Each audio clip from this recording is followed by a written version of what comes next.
इस वीडियो में हम लोग डिस्कस करेंगे कि 1 केवी सोलर सिस्टम में अगर हम लोग इन्वेस्ट करेंगे तो इन्वेस्टमेंट फायदेमंद है या नहीं है। 1 केवी सोलर सिस्टम में इन्वेस्टमेंट करना चाहिए या नहीं करना चाहिए तो किसको करना चाहिए। ये वाला क्या सिस्टम हम लोगों को इलेक्ट्रिक बिल सेव करने के लिए मदद करता है। तो यहाँ पे जो भी प्राइस ले रहे हैं, ऑनलाइन प्राइस ले रहे हैं, हो सकता है कि ऑफलाइन में आप लोगों को थोड़ा कमती में मिल जाएगा। इससे पहले भी हम एक वीडियो बनाया है जिसमें क्या क्या पर्स लगता है, इसके हिसाब से एक वीडियो हमने बनाया है। जो पहला कंपोनेंट है वो है सोलर इन्वर्टर। इसके लिए हमने यूटीएल गामा प्लस चूज किए हैं। यूटीएल गामा प्लस इस सेगमेंट में सबसे अच्छा इन्वर्टर है, एक एमपीपीटी इन्वर्टर है और 1 केवी के अंदर इससे अच्छा इन्वर्टर आप लोगों को नहीं मिलेगा। हम अभी लूम सोलर के वेबसाइट में है, तो इसमें 9,900 रुपया में 1 केवी गामा प्लस मिल जा रहा है, इसीलिए इस प्राइस को हम कंसिडर कर रहे हैं। हो सकता है कि इससे कम दाम में आप लोगों को मिल जाए। कैलकुलेशन करने के लिए फिलहाल हम ये प्राइस पकड़ रहे हैं। आप जब खुद के लिए कैलकुलेट करेंगे तो ओरिजिनल प्राइस पकड़िएगा। फिलहाल आते हैं बैटरी में। अभी बैटरी में अगर लूम सोलर का देखते हैं तो सोलर बैटरी 100 एच का 11,000 रुपया दाम पड़ रहा है। इस हिसाब से आप दाम देख पा रहे हैं कि किसका क्या दाम है। जनरली सोलर बैटरी का दाम ज्यादा होता है, तो हम लोग ल्यूमिनस को वेबसाइट में आ जा रहे हैं, जिसमें हम अभी इन्वर्टर बैटरी चेक करेंगे। इन्वर्टर बैटरी अगर देखेंगे तो उसका दाम कंपैरेटिवली सोलर बैटरी से कम होता है, तो इसीलिए हम लोग इन्वर्टर बैटरी देखेंगे। यहाँ पे हम लोग 150 एच का बैटरी देखेंगे। यहाँ पे देखिए ये वाला बैटरी में वारंटी 44 मंथ्स के लिए है, इसीलिए इसी का हम लोग प्राइस पिक कर रहे हैं मेन कैलकुलेशन में। हो सकता है कि आप ऑफलाइन अगर खरीदेंगे तो इसका दाम अलग हो, तो जब कंसिडर कीजिएगा आपका पेबैक पीरियड, तब उसी प्राइस को कंसिडर कीजिएगा जिस प्राइस में आप लोगों को मिल रहा है। अभी हम आते हैं पैनल में। सिंगल बैटरी सिस्टम के लिए 1 केवी का पैनल का रिक्वायरमेंट नहीं है। फर्दर हम पहले भी आप लोगों को बोल चुके हैं कि पैनल अगर लेना है तो इवन नंबर में लेना है, ऑड नंबर में नहीं लेना है, क्योंकि अगर बाद में आप लोग इसको अपग्रेड करते हैं सिस्टम को, तो जब आपका इन्वर्टर का VOC है उसको मैच करा के ऊपर पैनल से वोल्टेज ले आ सकते हैं। सोचिए कि आप लोगों के पास 4 पैनल होगा तो VOC का कॉम्बिनेशन आप कर सकते हैं 2+2 या 4 का एक साथ या 1 का वोल्टेज जो है ऐसा। तो इस हिसाब से आप लोग ऊपर से ही वोल्टेज ला सकते हैं। और 1 केवी सिंगल बैटरी सिस्टम के लिए एक सिंगल पैनल सफिशिएंट है, लेकिन हम लोगों को यूज करना है लोड बैटरी चार्जिंग करने के साथ साथ, इसीलिए हम यहाँ पे 2 पैनल का सिलेक्शन किए हैं। और हम लोग लूम सोलर के वेबसाइट में आ रहे हैं, देख रहे हैं कि क्या होता है 2 पैनल का दाम। इन जनरल हम मोनो पैनल को रिकमेंड नहीं करते हैं क्योंकि उसका दाम ज़्यादा होता है, लेकिन यहाँ पे देखिए कि पॉली पैनल का दाम बहुत ज़्यादा पड़ रहा है, इसीलिए हमने मोनो पैनल का दाम दिया है। यहाँ पे देखिए पॉली पैनल का ही दाम 35 रुपीज़ के आसपास आ जा रहा है, जो इतना आना नहीं चाहिए। यहाँ पे जो मोनो पैनल हमने चूज़ किया है उसमें देखिए दाम आ रहा है पर वाट का 33.5 रुपीज़ के आसपास। यहाँ पे मोनो पैनल का पर वाट कॉस्टिंग पॉली पैनल से कम है, इसीलिए हमने मोनो पैनल को पकड़ा है। आपको हो सकता है कि इसकी कम कीमत में मिल जाए पैनल, तो आप उस हिसाब से ही आपका प्राइस कंसीडर कीजिएगा जब आप पेबैक पीरियड कैलकुलेट कीजिएगा। और एक बात, जो मोनो पैनल और पॉली पैनल होता है उसका जो प्रोडक्शन है उसमें हेलन हेवन डिफरेंस नहीं होता है, लेकिन उसका प्राइस का बहुत डिफरेंस होता है। आप लोगों को जो कमती में मिलेगा वही आप खरीदिएगा और वही प्राइस कंसीडर कीजिएगा। आप लोगों को अगर पॉली पैनल कमती में मिलता है पर वाट के हिसाब से तो वो लीजिएगा, अगर मोनो पैनल कमती में मिलता है तो वही लीजिएगा। जो आपको कम दाम में मिलेगा वही आप लोग कंसीडर कीजिएगा। अभी ये वाला जो प्राइस हमने पकड़ा है ये लूम सोलर को वेबसाइट से ही पकड़ा है। अभी हम लोग देखिए शिफ्ट कर रहे हैं मोनो पैनल में। तो मोनो पैनल में जब हम देख रहे हैं तब देखिए अगर सिंगल पैनल का देखते हैं 375 वाट का, तो उसका दाम है 13,000 के आसपास। अगर 2 पैनल लेते हैं तो उसका दाम 25,000 के आसपास है, इसीलिए हमने इसको पकड़ा है। आप लोग जो भी पैनल चूज कीजिएगा वो इवन नंबर पे चूज कीजिएगा, तो कैलकुलेशन करने में सुविधा होगा और बाद में अगर अपग्रेड भी करेंगे तो सुविधा होगा। जो रेट में मिल रहा है आपको, जो लिस्ट रेट है आपको वो वाला देखना है। एक बात ऑब्वियसली याद रखिएगा, ट्रांसपोर्टेशन कॉस्ट। आप अगर ऑफलाइन खरीदते हैं तो ट्रांसपोर्टेशन कॉस्ट मैटर करता है। अभी आते हैं स्टैंड में। जो स्टैंड यहाँ पे है हम लोग लूम सोलर से लेंगे, क्योंकि यहाँ पे अगर 2 पैनल के लिए आप बाहर जाते हैं ग्रिल फैक्ट्री के पास, उसमें भी जो कॉस्टिंग आएगा और इसमें अगर लेंगे तो लगभग आसपास ही आ जाएगा, इसीलिए इसका प्राइस हम लोग लूम सोलर की वेबसाइट से ले रहे हैं 4,000 रुपया। अब आ रहे हैं केबल में। जनरली अगर 1 मंजिला मकान है तो आप लोगों को 10 मीटर में हो जाएगा, लेकिन अगर 2 मंजिला मकान है तो आप लोगों को 15 मीटर्स लगेगा। अगर 15 मीटर्स आप लोग ढूंढते हैं अमेजन का वेबसाइट में, तो आप लोगों को 15 मीटर्स नहीं मिलेगा, आप लोगों को 20 मीटर मिलेगा।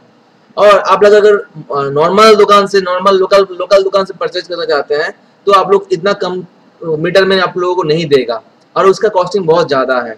और नॉर्मल वायर अगर आप लेंगे, एसी वायर अगर लेंगे, तो भी आप लोगों को कॉस्टिंग इसके आसपास ही पड़ जाएगा अगर 20 मीटर्स के लिए लेते हैं।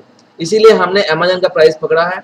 और अमेजन में हम जब देखे हैं तो हम देखे हैं कि 6 स्क्वायर mm का दाम और 10 स्क्वायर mm का दाम आसपास पड़ रहा है, तो इसीलिए हमने 10 स्क्वायर mm ही चूज कर लिया है। लेकिन हम लोगों का जो सिस्टम हम लोग कॉन्फ़िगर कर रहे हैं उसके लिए 6 square mm more than sufficient है।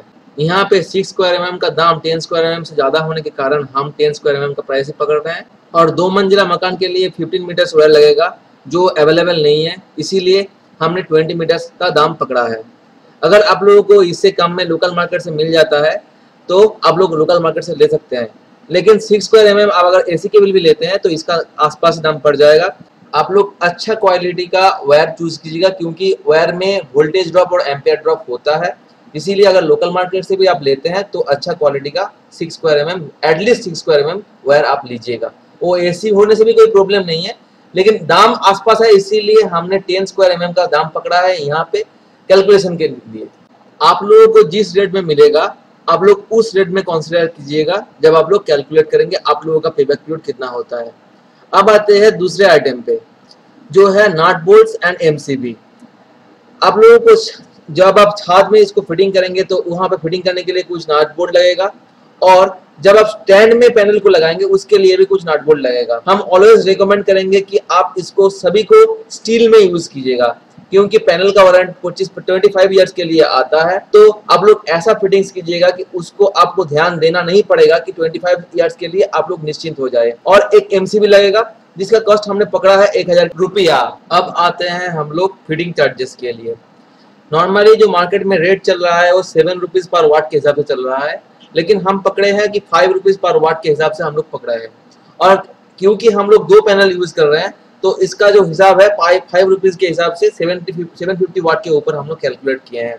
आप लोगों को हो सकता है कि इससे कम में भी आप लोगों को मिल जाए, तो आप लोग उसी फिगर को कंसीडर कीजिएगा। यहाँ पे हमने सोलर पैनल से इन्वर्टर तक कनेक्शन के लिए अलग रेट पकड़ा है और इन्वर्टर से हाउस में डिलीवरी के लिए अलग रेट पकड़ा है, जो है ₹500। क्योंकि हम जब पेबैक पीरियड कैलकुलेट करेंगे कि इसके किसको लगाना चाहिए, तब ये वाला फिगर हम लोगों को लगेगा। अब देखिए हम कुछ अलग अलग कलर किए हैं, क्योंकि अगर किसी का रिक्वायरमेंट है इन्वर्टर लगाने के लिए तो हम लोग अभी निकालेंगे कि उसका रिक्वायरमेंट क्या है और उसको क्या एक्सपेंडिचर बियर करना पड़ेगा। क्योंकि ये वाला जो टोटल सबमिशन आया है हम लोगों को, वो टोटल एक केवी का सोलर सिस्टम लगाने के लिए। अभी कोई बंदा अगर चाहता है कि वो सिर्फ इन्वर्टर लगाएगा, क्योंकि उसका पास इलेक्ट्रिसिटी का प्रॉब्लम है, वो बैकअप फैसिलिटी एंजॉय करना चाहता है, तो उसके लिए क्या हिसाब होगा और उसका जो टोटल डिफरेंस है वो हम लोग कैलकुलेट करना चाह रहे हैं। यहाँ पे जो हमने इन्वर्टर का प्राइस पकड़ा है वो 6000 रुपीज है, और बाकी जो दाम है जैसे कि आपका बैटरी का दाम और इंस्टॉलेशन का कॉस्ट जैसे कि 500 रुपीज हम इसके लिए पकड़े हैं। तो टोटल कॉस्ट यहाँ पे आ जा रहा है ₹2199, और जो डिफरेंस आ रहा है वो है 39,850। जो भी हम लोग यहाँ पे इन्वेस्ट कर रहे हैं उसका एक अपॉर्चुनिटी कॉस्ट होता है, मतलब जो अमाउंट इन्वॉल्व है वो यार इंटरेस्ट देगा या कुछ ना कुछ हिसाब से हम लोग उसको लगाएंगे, जहां से कुछ ना कुछ हम लोगों को फायदा मिलेगा। यहाँ पे जैसे हम लोग ये बड़ा इन्वेस्टमेंट जो कर रहे हैं इसमें हम लोग को यूनिट सेव होगा। इस हिसाब से हम लोग देखेंगे अभी कि कितना यूनिट सेव हो रहा है और इससे हम लोग क्या मिल सकता था हमको। अभी जैसे कि हम लोग जो इंटरेस्ट पकड़ा है इसके लिए हमने पहले एक वीडियो किया है, जो आप देख सकते हैं कि ये वाला एश्योर्ड रिटर्न है हम लोगों का। तो ये वाला रेट से हम लोगों को टोटल इंटरेस्ट इतना मिलेगा 1 महीने के बाद, और 1 महीने अगर ये वाला सिस्टम यूज करेंगे हम लोग मैक्स टू मैक्स 3 यूनिट हम लोगों को पर डे मिलेगा, इससे ज्यादा कभी भी नहीं मिलेगा। तो मंथली जो सेविंग्स होगा इन यूनिट वो होगा 90 यूनिट पर मंथ। हम यहाँ पे कैलकुलेशन के लिए पर यूनिट का कॉस्टिंग पकड़ा है 6 रुपीज। बेसिकली हम लोगों के यहाँ पे अभी पर यूनिट का कॉस्टिंग है 5 रुपीज। किसी किसी स्टेट में इसका अमाउंट ज्यादा भी हो सकता है, कम भी हो सकता है। आप लोग जब कैलकुलेट करेंगे तब इसको आप लोगों का स्टेट के अनुसार कन्वर्ट कर लीजिएगा। आप लोगों को वहाँ पे जो रेट होगा उसी हिसाब से आप लोग पकड़िएगा, तो आप लोगों को पता चलेगा कि आप लोग इन अमाउंट कितना बिल सेव कर रहे हैं और उसके लिए आपको कितना फॉरगो करना पड़ रहा है। क्योंकि आप अगर ये वाला अमाउंट कहाँ पे भी इन्वेस्ट करते थे तो उसको आपको इंटरेस्ट मिलता था उस पर, तो आप लोगों को नेट कितना लाभ हो रहा है, और वही लाभ आप लोगों को देखना है कि आप लोग जो टोटल इन्वेस्ट कर रहे हैं वो कितना पीरियड में आप लोगों को रिकवर हो रहा है। हम लोग कोई भी अगर इन्वेस्टमेंट करते हैं उसमें फायदा हो रहा है कि नहीं हो रहा है वो अगर कंसिडर करते हैं तो ये वाला चीज कंसिडर करना चाहिए कि उसका अपॉर्चुनिटी कॉस्ट क्या है। यहाँ पे अगर हम ऐसे ही कैलकुलेट किए हैं, अगर ड्रैग कर देते हैं तो पूरा आ जाएगा कि हम लोगों को पर मंथ कितना एक्चुअल में सेव हो रहा है, और हम लोग देख रहे हैं चलिए कितना मंथ में ये वाला रिकवर होगा। यहाँ पे ये वाला कॉन्सेप्ट यूज किया गया है कि आप लोग जो इनिशियल इन्वेस्टमेंट कर रहे हैं उसमें क्या आपको एक्चुअली रिटर्न मिल रहा है, तो उसका नेक्स्ट महीने का आपका इनिशियल इन्वेस्टमेंट चेंज हो जा रहा है, इस हिसाब से कैलकुलेट हुआ है। ड्रैग करने में आप लोगों को पता चलेगा कि आप लोगों को जो टोटल अमाउंट ऑफ इन्वेस्टमेंट जो जब नील होगा तब आप लोगों को एक्चुअल अमाउंट रिकवर हो रहा है। यहाँ पे अगर हम लोग पकड़ते हैं कि चलिए 7.15% इंटरेस्ट है, तो देखिएगा 184 मंथ में इसका रिकवरी हो रहा है।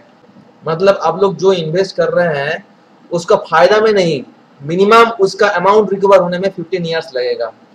यहाँ पे कंसीडर नहीं किया है कि आपका बैटरी का लॉस क्या है, आपका पैनल का वारंटी ईयर क्या है, आपका इन्वर्टर का वारंटी ईयर क्या है। देखिए पैनल तो 25 ईयर्स चल जाएगा, लेकिन इन्वर्टर क्या 15 ईयर्स चलेगा? इन्वर्टर में हो सकता है कि कोई प्रॉब्लम आया है तो उसको रेक्टिफाई करना पड़ेगा, या इन्वर्टर में कोई दूसरा ऐसा प्रॉब्लम आया है कि उसको चेंज ही करना पड़े, तो उसके लिए आपको एडिशनल कॉस्ट बेयर करना पड़ेगा। उसके साथ साथ बैटरी का कॉस्टिंग है, बैटरी का मेंटेनेंस है, तो देखना पड़ेगा कि आपको कितना ईयर में रिकवर हो रहा है। अब देखेंगे चलिए कि जो बंदा चाह रहा है कि वो इन्वर्टर में इन्वेस्ट करेगा क्योंकि वहां पे पावर कट आता है, तो इसके लिए एडिशनल कॉस्टिंग ए वाला है। तो अगर एडिशनल कॉस्टिंग को हम लोग पकड़ते हैं, चलिए कि एडिशनल कॉस्टिंग जो हो रहा है उसके लिए फायदेमंद है क्या सोलर में इन्वेस्ट करने के लिए, तो यहाँ पे जो हम लोग अमाउंट है वो वाला फिगर हम लोग चेंज करेंगे। अब देखेंगे कि ये वाला टोटल फिगर, टोटल अमाउंट कब तक इसका रिकवर हो रहा है। यहाँ पे इंटरेस्ट चेंज नहीं करेंगे, बाकी सब फिगर सेम रहेगा। जहां पे ये वाला फिगर 0 आएगा उस महीने में इसका अमाउंट ऑफ इन्वेस्टमेंट रिकवर हो जाएगा। यहाँ पे देखिए 99 मंथ में इसका अमाउंट रिकवर हो रहा है, लगभग इसका 7.25 साल लग रहा है रिकवर होने के लिए। अगर कोई नॉर्मल इन्वर्टर भी लगाता है तो बैटरी का टाइम हो जाता है डिस्पोज करने के लिए, और हम लोग एक्सपेक्ट कर सकते हैं कि एक इन्वर्टर 7.25 साल तक चलेगा। तो जो इन्वर्टर में इन्वेस्ट कर रहा है उसके हिसाब से वो अगर देखेगा कि चलिए 7.25 साल में उसका अमाउंट इन्वेस्टमेंट जो कर रहा है उसका रिकवरी हो जा रहा है, तो इसके हिसाब से उसका फायदेमंद होगा। जो इन्वर्टर लगाना चाह रहा है उसी को सिर्फ सोलर सिस्टम में इन्वेस्ट करना चाहिए, लेकिन जो इन्वर्टर फैसिलिटी एंजॉय नहीं करना चाह रहा है उसके लिए ऐसा नहीं है कि वो सोलर में इन्वेस्ट करे। सिर्फ इलेक्ट्रिसिटी बिल बचत करने के लिए सोलर सिस्टम में इन्वेस्टमेंट एक बेवकूफ़ी होगा और कुछ नहीं होगा। लेकिन जो बंदा चाहता है कि हाँ वो इन्वर्टर फैसिलिटी यूज करना चाह रहा है, मतलब जहाँ पे पावर कट ज़्यादा है, तो वो अगर चाहता है कि हाँ हम लोग यूज करना चाहते हैं कि पावर कट के टाइम पे हम लोगों को पावर रहेगा, तो उसके लिए सोलर सिस्टम ऑब्वियसली फायदेमंद होगा, जो 7.25 साल के बाद उसको फायदा मिलेगा। ये बात कोई भी आपको नहीं बताएगा क्योंकि सभी को बेचना है आइटम। जो भी यहाँ पे YouTube में वीडियो अपलोड करता है कोई भी बोलेगा नहीं। आप लोगों के हिसाब से जिस रेट में आप लोगों को आइटम्स मिल रहा है उस हिसाब से कैलकुलेट कीजिएगा। बेसिकली आप लोगों को कैलकुलेट करना है कि आप लोगों का टोटल कॉस्ट कितना पड़ रहा है, और आप वो वाला अमाउंट अगर दूसरी किसी जगह में इन्वेस्ट करते थे तो वहां पे आपको कितना मिलता था, उसका जो डिफरेंस है वो आपका सेविंग्स होगा। और आप लोगों को ये वाला सिस्टम इंस्टॉल करने में कितना यूनिट का बचत हो रहा है, और आप लोगों का स्टेट में कितना है रेट एक्चुअल यूनिट का, तब आप कंपेयर कर सकते हैं कि आप लोगों का एक्चुअल बचत कितना हो रहा है। हम कोशिश किए हैं कि आप लोगों को समझा सके कि कैलकुलेशन ऑफ पेबैक पीरियड कैसे करना चाहिए। अगर आप लोगों को ये वाला वीडियो पसंद आता है तो आप लोग काइंडली लाइक कीजिएगा और शेयर कीजिएगा, क्योंकि ये वाला टॉपिक कोई भी डिस्कस नहीं करता है यूट्यूब में। यहाँ पे मेंशन किया कोई भी बात से आप अगर डिसएग्री होते हैं तो कमेंट में ऑब्वियसली लिखिएगा। अगर वीडियो आप लोगों को पसंद आता है तो दूसरे को जानकारी दीजिएगा और ये वाला वीडियो शेयर करके मदद कीजिएगा। मेरा चैनल में बहुत सारा सोलर के ऊपर बंगाली लैंग्वेज में वीडियो है। मैं खुद गामा प्लस यूज़ कर रहा हूँ, इसीलिए बनाया है। अगर आप लोग चाहते हैं कि हम उसका वीडियो बनाते हैं हिंदी में डब करके, तो वो भी कमेंट सेक्शन में बोलिएगा। अगर चैनल पसंद आता है तो सब्सक्राइब कीजिएगा, हम ऐसे टाइप का वीडियो बनाते रहते हैं। और आप लोगों से अगर फीडबैक अच्छा मिलता है तो हम कोशिश करेंगे कि दूसरा वीडियो को भी हम हिंदी में डब करके अपलोड करेंगे। अभी के लिए फ़िलहाल इतना ही। नमस्कार।